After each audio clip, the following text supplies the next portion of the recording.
Hola, bienvenidos y bienvenidas a Pensamiento Crítico de Utopía Comunicaciones. Vamos a seguir hablando de los temas más importantes, más allá de la importancia y de la alegría o las tristezas que da el fútbol, que ahora estamos en un campeonato mundial en México, Canadá y los Estados Unidos. Bueno, eso hablaremos con los especialistas de fútbol más luego. Pero no podemos caer en los distractores. El Ecuador es, más allá del fútbol, más allá de los resultados, sigue con su dinámica de inseguridad, de falta de atención de los servicios básicos y otras cosas preocupantes.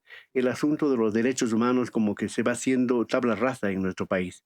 Para hablar de esto, yo tengo el gusto de saludar este día a mi invitado de hoy, el doctor Hernán Reyes, es comunicador y docente universitario. Hernán, gracias por estar aquí. Bueno, comencemos diciendo, ¿qué pasa respecto a la seguridad en nuestro país? Porque la seguridad, los derechos humanos, como que hay una pugna, como que hay un enfrentamiento. Se habla de seguridad, se habla de una guerra interna, se habla de estado de excepción, se habla de toques de queda, pero los derechos humanos siguen siendo pisoteados o al menos ignorados en muchos casos. Hernán, bienvenido. Buen día, Fernando. Gracias por la invitación. Yo diría, más allá de hablar de seguridad como tal, como un tema de política pública, quisiera empezar hablando de la violencia. Ecuador es un país cada vez más violento. Yo no me canso de repetir esto porque parece que las personas se olvidan. A ratos, inclusive el discurso de la lucha contra la inseguridad opaca la realidad del Ecuador. Y la realidad del Ecuador es que los niveles de inseguridad no bajan, se extienden a otras regiones del país. Cada vez, yo diría, el tono de los crímenes violentos sube de intensidad, sube de gravedad. Nos encontramos con cosas que no sabemos efectivamente ya a qué obedecen, y ya parecería ser que lo simbólico juega mucho. Y en ese sentido, los últimos temas que han pasado en el Ecuador, yo creo que nos dejan con el alma en un hilo. Hernán, pero tú lo has oído, incluso el informe del presidente que fue tan telegráfico, ¿verdad? Y con videos de por medio. Y tú le ves a una estrella que es del asunto del ministro Reinberg. Ujú. Él habla que sigue bajando la inseguridad, que sigue bajando la violencia, que tienen controlado las cárceles, que tienen, o sea, si les escuchamos a ellos y no hacemos una búsqueda de la realidad o no nos enfrentamos a la realidad, sería que este país está pues está muy bien, está avanzando. No, hace poco conversé con Carolina Basante de Lupa Media, esta organización que se dedica a verificar información y obviamente el trabajo que hizo con respecto, por ejemplo, al informe de actividades del presidente, la rendición de cuentas que hizo el 24 de mayo pasado, creo que dejó en claro y desnudó la distorsión o la falsedad directa de muchas de las cifras que dio el presidente Noboa y que después repite como loro el ministro Reinberg. A mí me parece que en realidad se manipuló a conveniencia los periodos, por ejemplo, para hablar de la supuesta merma de crímenes violentos y del incremento de la seguridad en el Ecuador. Pero al mismo tiempo, Fernando, me parece que felizmente cada vez, cada día que pasa, la gente le cree menos. Al presidente Noboa le cree menos a sus funcionarios porque está sintiendo en carne propia que se está matando a gente en Ecuador mientras simplemente por poner un dato coyuntural, el presidente se va a Estados Unidos a ver el partido de fútbol de la selección. A mí me parece que la muerte de la activista Mónica Silva podría generar un antes y un después, por ejemplo, porque ha sido un crimen que ha tenido repercusión internacional. Además, por la lamentable, penosa y responsable actuación del ministro Reinberg, hablando sobre un supuesto suicidio antes de que haya el peritaje forense, antes de que haya investigación de la fiscalía. Y en ese sentido, yo creo que si a esto se le suman crímenes muy violentos que han Hernán, suscitado en Quito y en otras ciudades del país va- este último tiempo. vamos a hablar de eso. Por ejemplo, hay temas de los últimos días. Hablamos del asunto, lo dice un reporte Ujú, muy amplio y bien documentado ujú. de Carol Noroña, ¿sí? De que se están muriendo en las cárceles, que las cárceles no están controladas por el Estado, no son controladas por el SNAI, está ahí controlado por los grupos de crimen organizado. Hablamos de desapariciones en las calles, la chica que estudiante de la Escuela Politécnica Nacional, un funcionario de una universidad privada que fue asesinado aquí en Quito. Recién este fin de semana le asesinaron a una fiscal en la ciudad de Manta, tengo Así es. entendido, y un sinnúmero de cosas. Vamos un poco desmenuzando esas cosas. ¿Qué sabes tú de las cárceles? ¿Qué piensas tú de las cárceles? De la forma que la cárcel del Encuentro, que dicen que es la mejor obra del presidente y la única en su gobierno, la cárcel del Encuentro, las cárceles ecuatorianas. Yo quisiera tomar una frase que está manejando quien hace reportería sobre cárceles, los periodistas de investigación. He escuchado que están usándola muy frecuentemente. Las cárceles se han convertido en campos de exterminio. Campos de exterminio en el sentido de la utilización de esta idea de lo que pasó en la Segunda Guerra Mundial en los campos de concentración. Las cárceles del Ecuador no están en manos del Estado. Las cárceles del Ecuador siguen en manos de las mafias organizadas. Se sigue, eh, digamos, dejando que la gente muera, inclusive por inanición, que es una cosa que en pleno siglo XXI nos suena aberrante. Hay muertes por cientos. Diariamente mueren presos por tuberculosis, agravado justamente por desnutrición, lo cual la merma de las defensas hace que la gente fallezca, inclusive personas muy jóvenes, de manera, de manera inconcebible cuando es una enfermedad fácilmente controlable. Todavía hay sistemas muy bien organizados de extorsión dentro de las cárceles. La gente que no tiene recursos, como no se permite entrar ni alimentación ni ningún otro bien que pueda utilizar los presos, digamos, dados por su familia.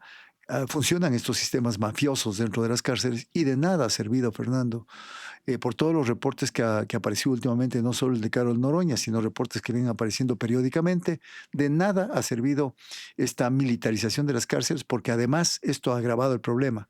Hay claros casos de tortura por parte de militares dentro de las cárceles, hay claros casos inclusive de violaciones a la integridad física, a la vida, de violación sexual. Estoy pensando en el caso de Omar Campoverde, por ejemplo, que denunció y pidió un habeas corpus justamente luego de que, al parecer, supuestamente funcionarios, o mejor dicho, miembros de las Fuerzas Armadas le habrían violentado sexualmente hablando. Y, sin embargo, los jueces no dan oído a esto y negaron el habeas corpus. Así que las cárceles en el Ecuador son un verdadero infierno, Fernando, no controlado por el Estado y por supuesto son objeto de, ya diría, una atenta y persistente observación por parte de organismos internacionales, dado que las personas privadas de libertad son personas que están bajo el cuidado del Estado y cualquier cosa que le pase a una persona privada de libertad, más allá del delito que haya cometido, una persona torturada, una persona violentada, una persona que muere en la cárcel por inanición, una persona que muere por tuberculosis habiendo podido prevenirse aquello, es responsabilidad directa del Estado y sus funcionarios. Y lo preocupante ya a nivel de la sociedad es la falta de sensibilidad. Es como que normalizar, no escandalizarse con todo lo que está ocurriendo. Es decir, el discurso y el relato de miedo y todo lo demás que se impone desde el poder, como que está haciendo mella Por en supuesto. los sectores sociales, en los sectores ciudadanos. Vayamos ahora a este tema que va a dar para mucho, que es el asunto del asesinato, de la muerte de Mónica Silva, una activista de los derechos humanos, alguien que permanentemente estuvo denunciando actos de corrupción, tanto de funcionarios regionales o de la provincia de Santa Elena, ¿no es cierto? Del Contralor también lo denunció algunas cosas. Pero como tú dijiste en antes, el señor ministro Reinberg, él ya dio una hipótesis, un veredicto. Dijo que es suicidio y que él sabía, porque se ha vuelto hasta un poco intérprete del corazón, ¿no? Él tenía mensajes, Mónica Silva, que le ha hecho a su pareja sentimental y que era una despedida. ¿Qué habrá detrás de esto? ¿Por qué el ministro sale apresurado a decir, o es su estrategia, su lógica, y después al día siguiente trata de suavizar lo que hizo en una radio colega el día posterior al asesinato? A ver, aún no esclarecida, porque ese es el término que hay que utilizar, muerte de la activista de la señora Mónica Silva. Creo que es un caso que ha conmovido al Ecuador primero, hay que mencionarlo. ha habido llamados y ha habido manifestaciones de solidaridad, de repudio, de pésame, de preocupación, de indignación de parte de múltiples organizaciones sociales, de parte de distintos sectores, la mayoría de los cuales no conocían, inclusive directamente, y a partir de su muerte conocen el trabajo, un trabajo valiente, un trabajo sobresaliente, diría yo, en términos de lucha contra la corrupción. Me parece que la señora Mónica Silva hizo mucho más que la famosa llamada Comisión Nacional de Lucha contra la Corrupción. Me parece que ella en muy poco tiempo y de manera valiente, yo diría quizá un momento determinado, sin prever que esto podía costarle la vida y sin el suficiente sostén institucional, quizá lo hizo. Y en ese sentido, yo creo que el gobierno, frente a un caso así que llamó la atención de la Unión, de la Comunidad Europea, por ejemplo, llamó la atención del propio país, de Polonia, donde era originaria la señora Silva, ha llamado la atención de organizaciones de derechos humanos, de otros activistas acá en el Ecuador, el gobierno comete un error craso por boca del ministro Reinberg. Lo he dicho ya públicamente en otros medios. Yo creo que las declaraciones de Reinberg son absolutamente irresponsables y son inoportunas. Irresponsables en el sentido de que no tenía ningún elemento de juicio para haber dicho lo que ha dicho, tratándose sobre todo de un crimen tan grave como el de Mónica Silva. Yo digo crimen porque en realidad creo, estoy convencido, y en este país todavía quienes nos sentimos libres podemos dar nuestra opinión con respecto a los temas. Me parece que hay demasiados indicios de que por las denuncias que ella ha hecho, por haber topado a gente con mucho poder económico y político en este país, haberlos nombrado con nombre y apellido, y además de eso, haber anunciado públicamente de manera reiterada que era objeto de amenazas contra su vida y contra la integridad física de su familia, yo creo que esto es un crimen que debe ser esclarecido. El país pide claridad y pide verdad, y por supuesto justicia y reparación. Pero Reinberg se adelanta. Reinberg dice que fue un suicidio sin haberse hecho siquiera la autopsia. Después sale como a desdecirse o a suavizar el tema, y después de unos días inclusive sale con una nota de condolencia al gobierno, me parece, con respecto a la muerte de Mónica Silva. Como en otros casos parecidos, eh, no el caso de Robinson del Peso, lamentablemente, un compañero de lucha de Mónica Silva, frente al cual el gobierno no dijo una palabra, y es un caso todavía no esclarecido de un activista y un luchador contra la corrupción. En este caso, el gobierno yo creo que comete nuevamente errores, y creo que el gobierno ahora tiene, creo que la ciudadanía tiene el total derecho, demanda justicia, claridad, verdad en este caso, y no creo que van a salir tan fácilmente de decir simplemente dejarlo en el olvido, ahora que ya vino el Mundial, ahora que el Mundial de Fútbol, ahora que la gente ya mira para otro lado, y ahora que este crimen puede simplemente quedar en impunidad. No es posible que en el Ecuador se mate a alguien de esta manera y simplemente las autoridades se queden con los brazos cruzados. Porque hay que recordar que quien tiene la potestad es la fiscalía, pues. Así es, El ministro no es fiscal, no es juez, no es, así es. pero él se pronuncia. E incluso hemos visto en algunos operativos al presidente de la República, Ujú. le hemos visto al fiscal, le hemos visto al ministro. Entonces se da la dinámica, o la sospecha al menos, de que ellos manejan esas instituciones. Por eso esas declaraciones de imprudentes, Irresponsables. irresponsables, Así y es. luego tratando de lavarse la cara. Pero habría que preguntar al señor ministro. En marzo hizo esa denuncia Mónica Silva de que había posibilidad de que le querían matar, que había sicarios que estaban atrás de... Mucho antes.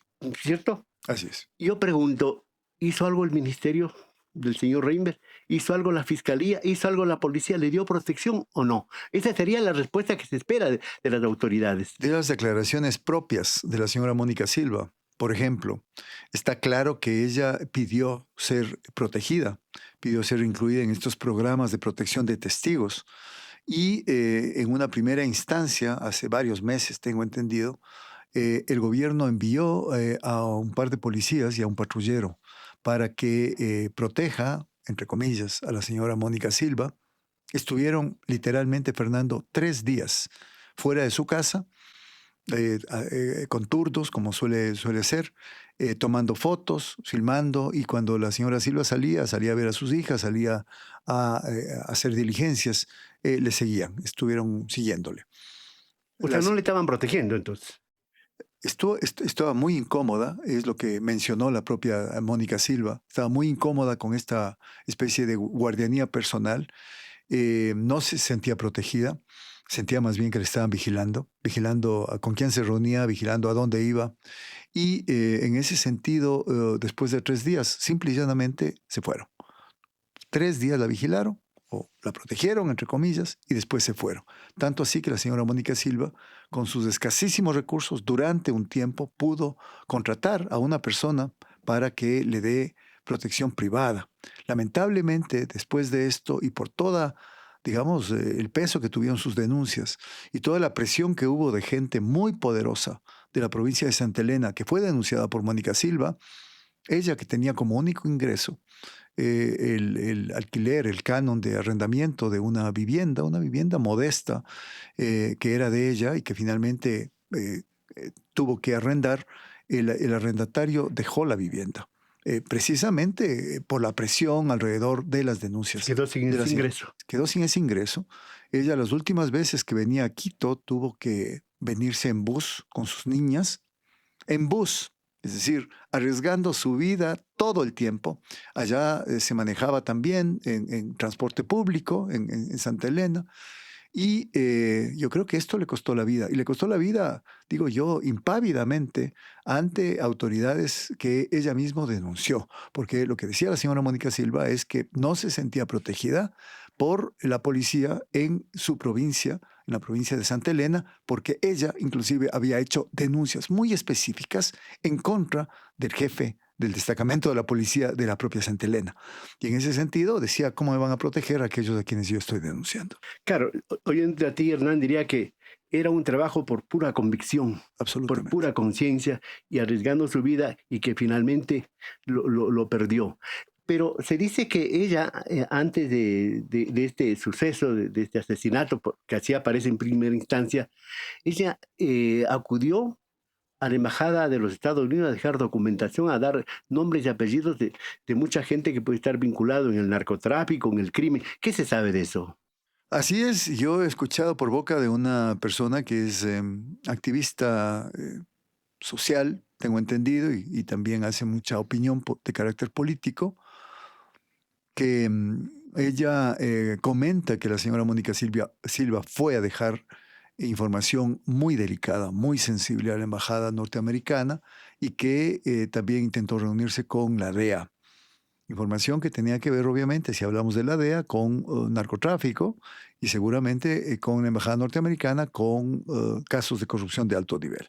Sin embargo, también escuché de esta señora que no había sido recibida en una segunda instancia, nunca le habían respondido e inclusive en un momento determinado había sido desalojada por parte de los guardias de seguridad de la embajada cuando ella reclamaba ser recibida por alguien que le dé respuesta acerca de sus denuncias. Ella acudió a donde pudo. Ella acudió a todos los lugares donde ella creyó que podía haber una respuesta y una reacción frente a sus denuncias. Envió cartas, por ejemplo, una comunicación al propio expresidente de la Asamblea Nacional, el señor Niels Olsen, y el señor Olsen le respondió esto también por lo que se escucha contar post-mortem.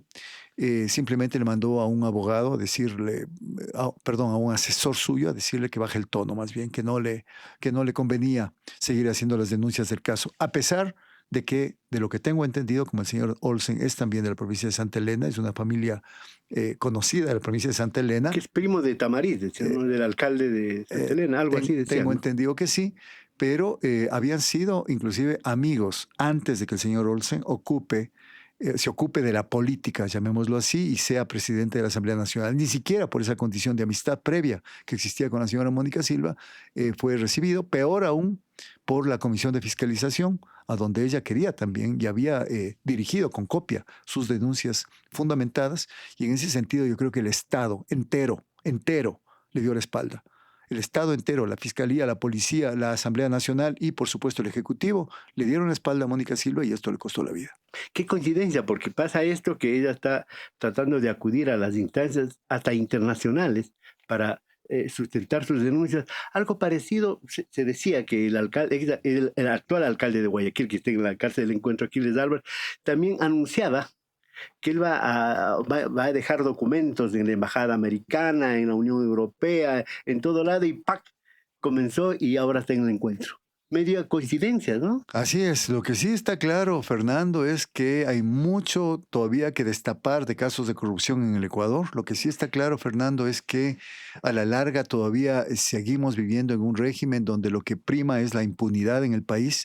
Y en ese sentido, yo creo que la muerte de Mónica Silva es, yo diría, un golparrón, un garrotazo a quienes de alguna manera confían en que puede cambiar la situación actual del Ecuador.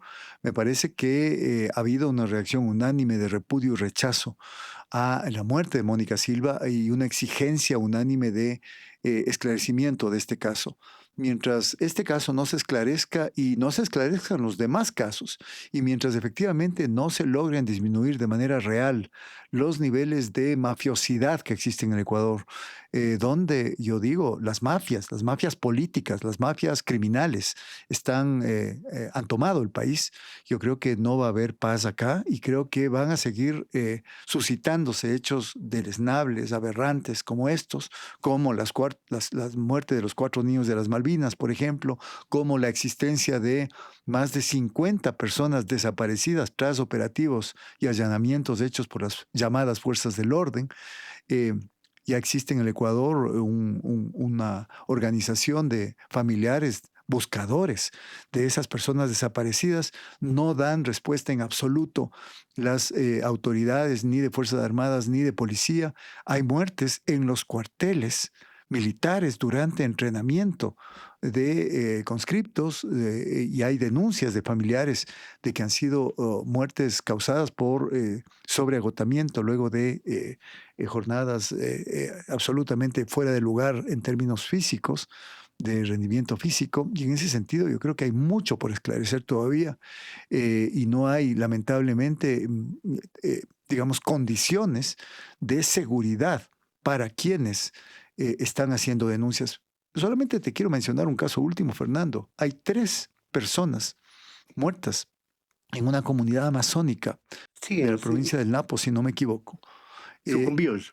Perdón, sucumbíos, que han sido al parecer, eh, han fallecido en circunstancias de un ataque militar que incluía helicópteros. Esto es lo que se está, hoy en la mañana acabé de escuchar. Y por supuesto, los ojos están puestos ahora en esa comunidad. ¿Cómo es posible que haya entrado a pacificar, entre comillas, la condición de conflictiva que había en ese lugar las Fuerzas Armadas y que finalmente haya terminado esto con 3 personas fallecidas y múltiples heridos? No puede seguir aconteciendo esto en Ecuador. Cuando yo, en algún congreso académico que hubo hace poco en Esmeraldas, presenté una ponencia sobre la minería ilegal y toda la devastación ambiental y toda la violencia contra personas, contra seres humanos que existe alrededor de este tema. Compañeros, colegas de universidades argentinas, chilenas, españolas, estaban absolutamente absortos frente a los niveles de violencia que se puede sistematizar y se puede de alguna manera registrar en Ecuador con respecto a estos temas. Así que por donde uno vea, la violencia campea en el Ecuador y no hay política pública que pueda frenarla. Las Fuerzas Armadas han dicho que han actuado en legítima defensa porque los comuneros o los mineros ilegales que están siendo ellos querían atacar un helicóptero, que un sinnúmero de cosas. La CONAIE también ha pedido que se esclarezca esta cosa porque considera que hay un excesivo uso de la fuerza. En medio de todo esto, mira, aquí hemos hablado del asunto de los niños de las Malvinas, que hubo la pida de disculpas, Fue una pero burla que la fue una pide burla, fue disculpas. el Así es. comandante de la FAE, a leer. Menos mal que lo redactó, creo que la Corte Constitucional, porque si dejábamos que redacte, por ejemplo, Lofredo, no sé qué hubiese escrito, ¿verdad? Así es. Creo que son ocho jóvenes que fueron asesinados 8. en Durán, ¿no? Así es. En Durán desapareció esta niña Mafla de la Escuela Politécnica Nacional, que se le encontró en una quebrada. El señor de la Universidad de las Director Américas, financiero. y un poco de cosas. En ese marco que tú relatas, entonces, ¿qué podemos hablar de los derechos humanos en esta coyuntura? Y de las que hacen, y los que defienden derechos humanos, que también vienen a ser una especie de blanco de los ataques del poder y de otros sectores que un poco con un discurso contestatario, si tú quieres, o no opositor, sino contestatario y crítico, también tienen un poco, no sé si de recelo, de miedo en esta dinámica que se está dando de irrespetar todas las libertades. Históricamente hablando, Fernando, vivimos el peor escenario posible para los derechos humanos y el escenario donde hay más fragilidad y más vulneración y más indefensión, sobre todo es la palabra, para quienes defienden derechos humanos en el Ecuador, para quienes quieren manifestarse utilizando la libertad, el derecho a la libertad de expresión, para quienes hacen periodismo, para quienes hacen comunicación. Basta ver los informes que están redactados últimamente. Instituciones como Fundamedios, por ejemplo, yo a Fundamedios le sigo desde hace muchos años y Fundamedios ha sido una institución crítica con muchos gobiernos, desde su fundación, especialmente crítica con el gobierno de Rafael Correa. Sin embargo, yo que he seguido los informes de Fundamedios, no he visto tales indicadores, no he visto tal nivel de preocupación nunca antes en un informe que hayan hecho. El informe último entre la intemperie y la censura, me parece que se llama. Es un informe de 14 páginas, muy comprimido, el informe ejecutivo, donde hacen cuenta de el escenario desastroso y amenazante que existe para periodistas y comunicadores en el Ecuador. A esto agrégale activistas ambientales, a esto agrégale defensores de derechos humanos, a esto agrégale dirigentes sociales, dirigentes indígenas, dirigentes sindicales. A esto agrégale el hecho de que decenas de ellos, yo al menos por el caso de Darío Issa, el presidente del pueblo de Quitucara, conocí por las declaraciones que él hizo, que 63 personas, dirigentes, en algunos casos personas que hacían algún tipo de opinión pública de la costa, la sierra y la Amazonía, fueron denunciados por un individuo de apellido Franco ante la fiscalía, como que este señor Franco conociera a todos ellos. Es muy claro que en muchos de los casos, a periodistas, por ejemplo, que son acusados en este momento de un delito complicado, como es, por ejemplo, el enriquecimiento privado no justificado, o inclusive en algunos casos periodistas que son acusados de enriquecimiento, de financiamiento al terrorismo. Estos son delitos penalmente graves por los años de cárcel que podían incluir. Son acusados con demandas anónimas, con informes reservados y con informes que tienen a todas luces, por ejemplo, datos que solamente un trabajo de inteligencia podría haber desarrollado. En ese sentido, yo digo, el escenario del Ecuador en este momento para los derechos humanos es el peor que yo recuerde en toda mi vida, ni siquiera en la época del gobierno de León Febres Cordero, cuando hubo desde el Estado crímenes sistemáticos contra, por ejemplo, quienes formaron parte de Alfaro Vive Carajo, donde hubo, por ejemplo, torturas y crímenes también contra campesinos en la Amazonía, donde hubo persecución política a ex miembros del ejército que finalmente se levantaron contra la cuasi dictadura o dictadura febres-corderista, ni siquiera en ese gobierno. Cuando uno ve en términos de cuantificación de cifras, ni siquiera ahí uno puede encontrar niveles tan violentos. Vamos acabando, Hernán. En todo caso, hay sectores que aupan esto que está haciendo el gobierno, ¿verdad? Y los sectores que no están en esa dinámica y son críticos y son gente que dice las cosas que están pasando, no tienen a dónde regresar los ojos porque la institucionalidad del país no está sino captada o aupando al poder de turno. Entonces, ¿qué pasa con eso? Así es, Fernando. Lamentablemente hay dos palabras que podrían marcar este escenario. Indefensión. Indefensión justamente de la gente que más se pone en riesgo al denunciar hechos de corrupción, al denunciar violación de derechos humanos, al denunciar depredación ambiental, etcétera, etcétera, y por el otro lado, impunidad.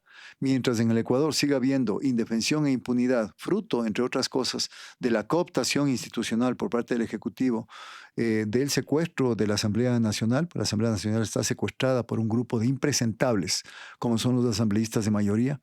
Mientras la Fiscalía no cumpla la tarea que le está encomendada, ahora ya tengo entendido que nuevamente se paraliza el concurso para el fiscal, es decir, otra vez quedan este fiscal encargado al mando de la Fiscalía, alguien que ha sido sumamente cuestionado por el manejo selectivo de las investigaciones de los distintos casos, cuando conviene o no conviene al gobierno, cuando la Contraloría también está en el ojo de la tormenta, cuando la justicia ha perdido muchísima credibilidad, cuando hay jueces que cumpliendo su tarea son amenazados, son sancionados por el Consejo de la Judicatura, así sigue pasando, cuando en el país no hay, en definitiva, y en una palabra, institucionalidad, es evidente que no podemos los ecuatorianos descansar tranquilos y creo que debemos estar digamos, indignados y debemos hacer todo lo que tengamos en manos para cambiar esta situación. Si es que esto pasa por el tema de la revocatoria de mandato, yo creo que esa es una salida que desde mi punto de vista tiene un montón de obstáculos, pero que sin embargo tiene legalidad, tiene legitimidad y que podría de todas formas al menos poder mostrar la situación gravísima que vive el Ecuador y mostrar como contraparte la indignación y el malestar y el hastío y el hartazgo que tiene la ciudadanía con respecto al actual gobierno. Gracias, Hernán. Gracias a Hernán Reyes, comunicador y docente universitario, por haber comparecido aquí en Pensamiento Crítico de Utopía Comunicación. En todo caso, nos quedamos preocupados, ¿sí?, de lo que está pasando en el país y de que si no existe una reacción institucional, una reacción democrática, podemos llegar un poco más hondo. Señoras y señores, gracias por estar compartiendo esta entrevista, por suscribirse, darnos un like en me gusta y hacerse miembro, si es posible, a Utopía Comunicaciones aquí en Pensamiento Crítico. Señoras y señores, hasta la próxima.